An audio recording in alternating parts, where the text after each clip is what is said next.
It was all too easy in the end for Shelbourne as they maintained their recent run of good form to record a 6-0 victory here in the showgrounds against their hosts Sligo Rovers. It didn't take too long for Shells to open the score, and Sligo had enjoyed a couple of opportunities very early in the game, but it was Shells who drew first blood. A great burst from Gemma Quid does what Noel Murray does, dispatched it to the back of the net, giving Bonnie McKiernan absolutely no chance in the Sligo Rovers goal.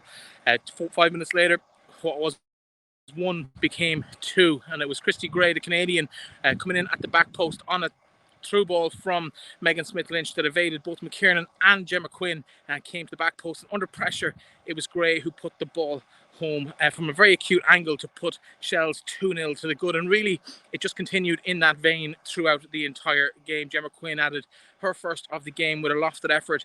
She nodded the ball to herself from a long ball out from Courtney Maguire at the back and lofted the ball over McKiernan in the Sligo goal to put Shells 3 to the good just before half-time.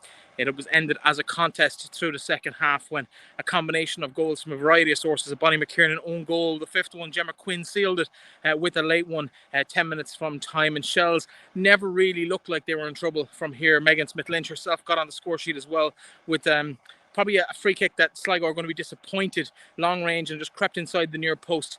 Sligo with a little bit of sleep from the set piece, and it wasn't to be. A good day for Noel King, who watched from the stands, suspended an extension to his suspension over this week and for next week's visit to Peamount United as well. So Shells have Peamount next week. They can go top of the table with a win there. For Sligo, it's back to the drawing board as they need to rebuild their campaign after last week's promising performance in Cork. It's back to square one for Sligo this week. Where the next points come from, they have Treaty down in the Markets Field in 2 weeks' time. They'll be hoping to take Treaty on in that particular game. But for here, it's all about Shelbourne. 6-0 winners in the showgrounds from Breifne Earley for final whistle.